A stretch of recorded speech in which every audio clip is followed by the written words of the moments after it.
a tweet at the Doug Stewart Show, all one word.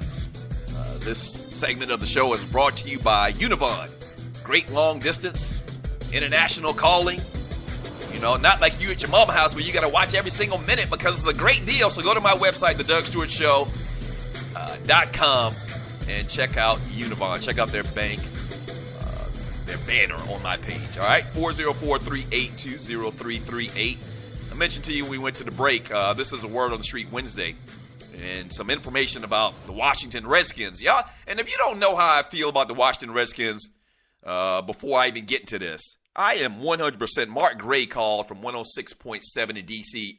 last week, and I asked him the question, and if you haven't been following me on the YouTube show or even when we were doing the Stews over 2 years now, my thoughts on this whole Redskins name change is simply this.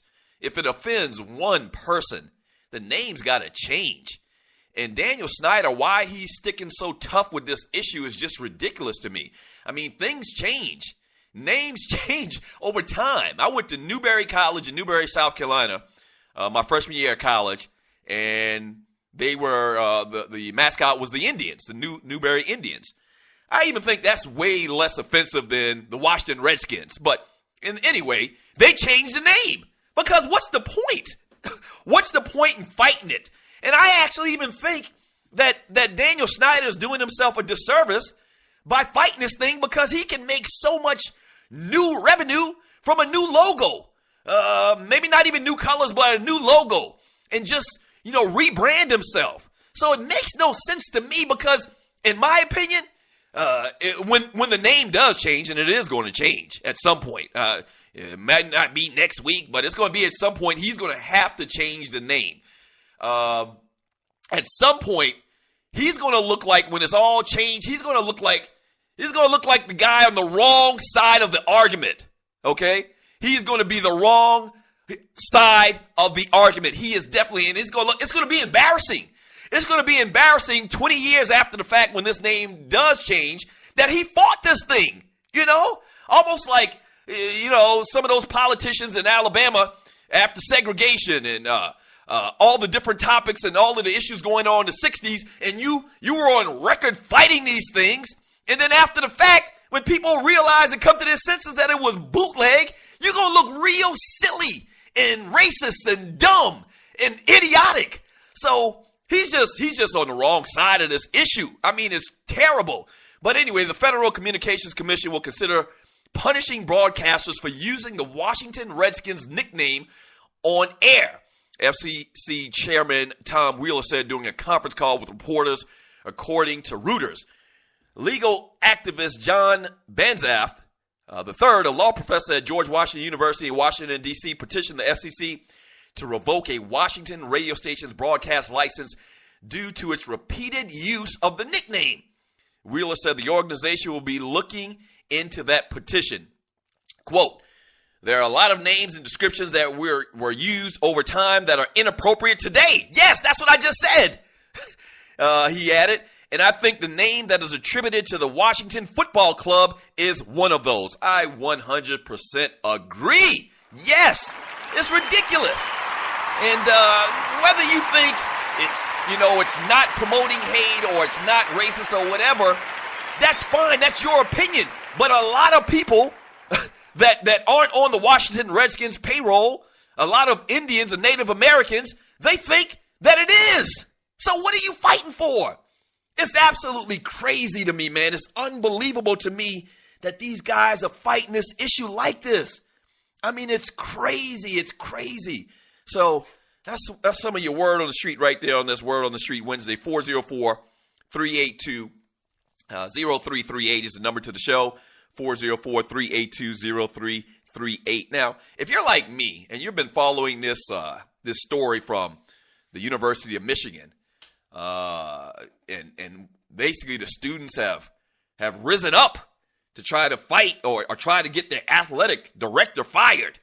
And you say to yourself, why are they trying to get the athletic director fired basically off of what happened this past weekend for the handling of Michigan's quarterback when he sustained what looked like to be serious concussion issues or symptoms after a big hit that he took.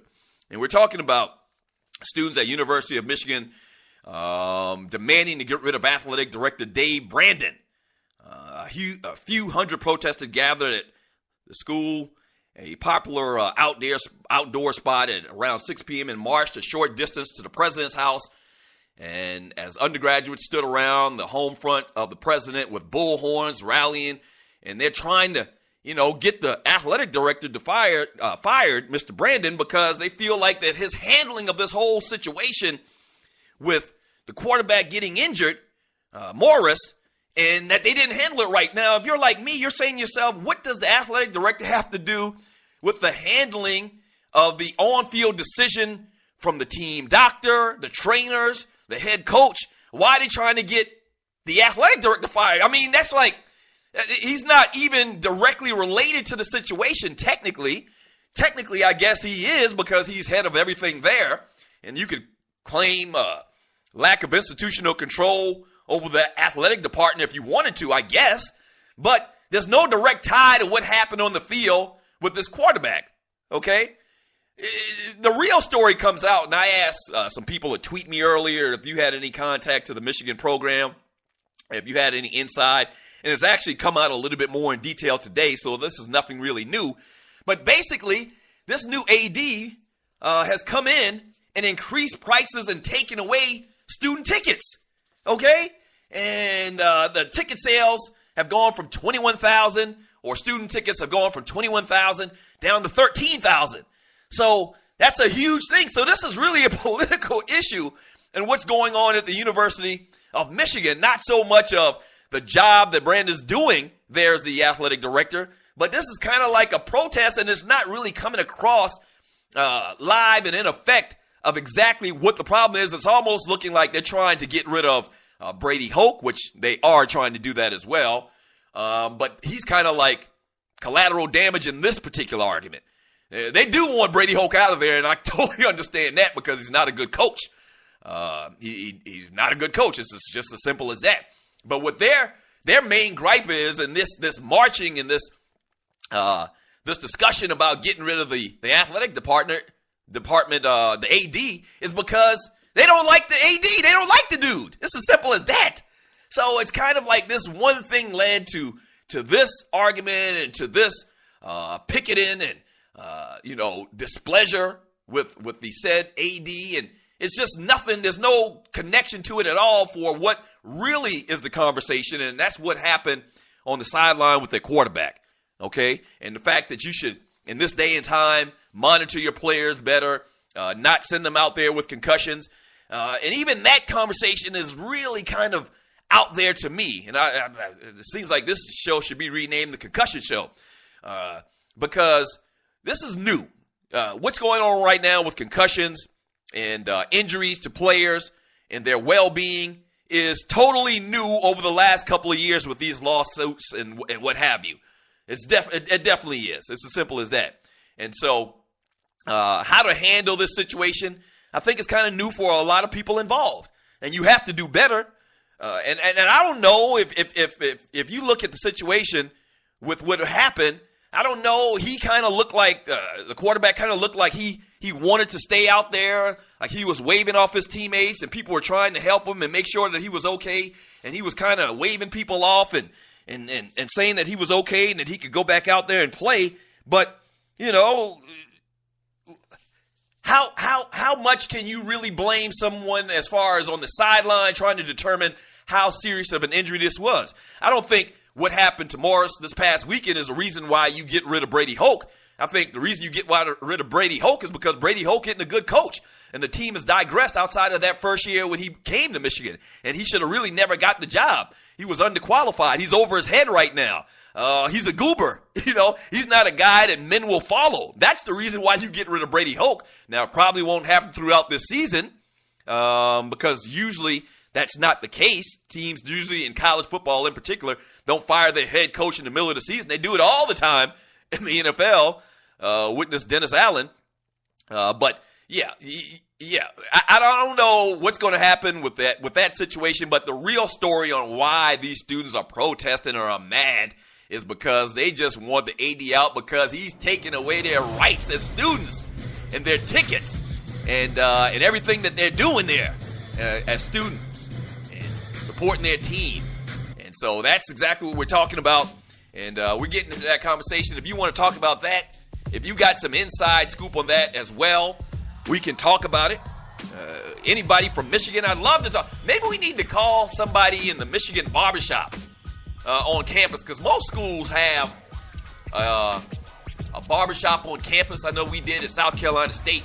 Maybe my production team can get on it, and I'm waving to them right now to give a call up there, excuse me, and find out if we can speak to somebody. We can do a barbershop roll call from the barbershop in Michigan and get some conversation from those guys and see what their thoughts are. All right, up next on the Doug Stewart Show, we'll grab some of your calls. We'll read your tweets. We'll continue to talk about these sports. And speaking of Dennis Allen, we'll talk a little bit more about that.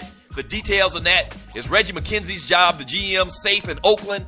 And your phone calls. Yeah, Word on the Street Wednesday. Sports talk with hot sauce. It's the Doug Stewart Show.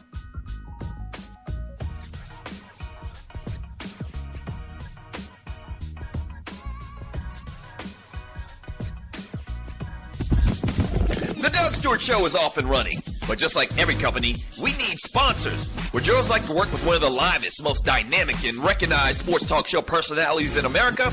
By the way, that's me. Getting in on the ground floor? Well, call us at 770-847-0536 or email me at doug@thedugstewartshow.com and let's do business. From the smallest company in Atlanta to the biggest brands nationally and worldwide, shawty. People know me and the Stews brand in these streets. Holla at your boat. Once again, the number is 770-847-0536 or email me at doug@thedugstewartshow.com. Yes! I'm always saying get with the times. Stop acting like you at your mama house, calling that girl you met at summer camp 2 states away, and your mama screaming out, "I know you better not be talking long distance on that phone, running up my bill with that old hussy." Well, get with the times with your long distance charges. Presenting Univon. Univon offers unlimited worldwide calling to 60 plus countries for $14.99 a month. No contract, no activation fee, and no cancellation fee. Users can call anytime using their mobile phone or home IP phone. So stop flushing money down the drain. Get more details by clicking Univon's link banner on thedugstewartshow.com or the link on the DougStewartShow.com app. Try out Univon and call your people like you not at your mama house. You've been thinking about starting that online store, right? And you do know e-commerce makes billions a year. That's right, billions with a B. Well, just do it and do it right with my friends at AmeriCommerce. AmeriCommerce is an easy-to-use tool to sell anything online, on Facebook, and through mobile phones. Over 100,000 merchants and website owners have chosen AmeriCommerce to handle their stores and customers. They have the most in-depth features in the industry, which include multiple storefronts, website management from one console, a Facebook shopping application, a mobile-optimized website, and much, much more. Don't let eBay, Amazon, and Zappos get all the money. Get your piece of the pie, too. Click on their link on thedugstewartshow.com or the app link for details.